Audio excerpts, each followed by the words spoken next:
Eto na nga mga chong, marami tayong updates patungkol sa Gilas Pilipinas. Gilas Pilipinas, walang pag-asa kay Chot Reyes. Justin Brownlee, mas bagay ba sa Gilas ngayong FIBA World Cup?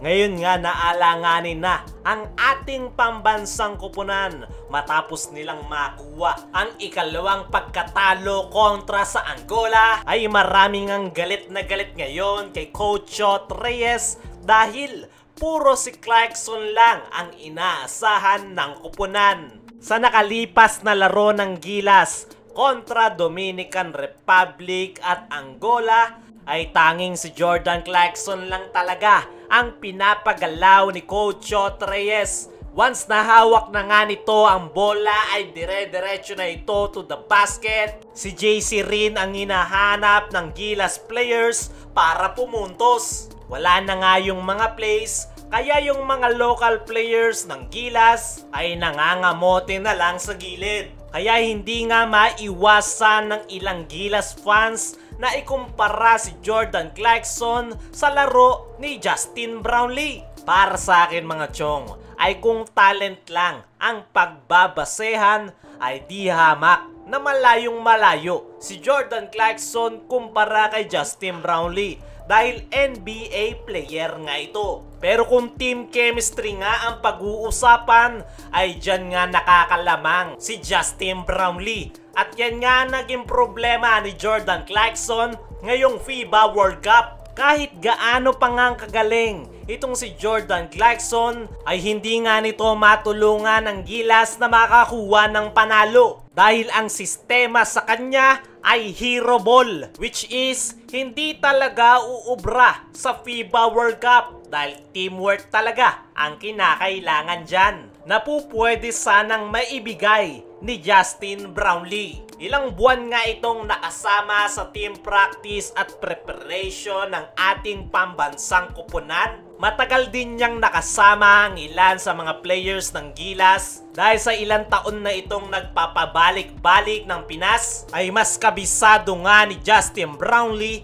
ang laro ng mga Pinoy. Madali nga nitong nahanap ang kanyang mga teammates dahil unselfish player talaga si Justin Brownlee. Kaya nga pumuntos ni Justin Brownlee anytime nitong gustuin. Pero dahil sa taas ng basketball IQ nito, ay kapag nakita niya ang kanyang teammates na mas higher percentage for field goals, ay ipapasa niya talaga yan. Wala ngang mga pilit na tira si Justin Brownlee at talagang ini-involve nito ang kanyang mga teammates. At yan nga ang kinakailangan ng Gilas Pilipinas ngayong FIBA World Cup na teamwork.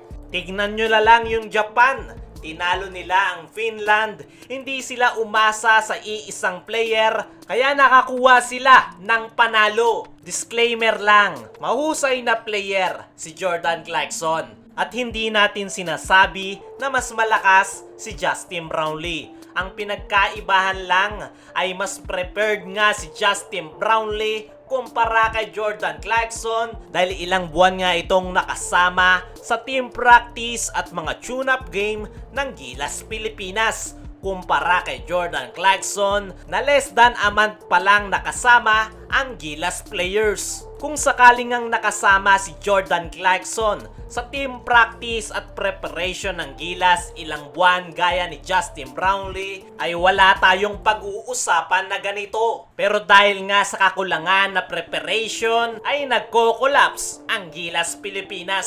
Sa kabilang banda, Gilas Pilipinas walang pag-asa kay Chot Reyes. Ngayong FIBA World Cup nga mga chong ay napakalaki nga sana ng pag-asa ng Gilas na makakuha ng at least isang panalo dahil sa nabuong solid na lineup. Pero dahil si Coach Chot Reyes nga ang may hawak ay walang pag-asa. Bakit ko nasabi? Tignan nyo na lang yung mga plays. Puro isolation, dribble drive, one screen kay Clarkson at puro si Clarkson lang ang pinagtatrabaho. Wala ngang mga plays. Meron, iisa. Dribble drive hanggang mamatay. Kaya kapag na-check na ng kalabang kupunan, panga ni Chot Reyes nangangalay. No sense of urgency, walang backup plan, napapanganga na lang si Chot Reyes at pinapanood ang kanyang kupunan na unti-unting tinutunaw. Real talk lang tayo dito mga chong.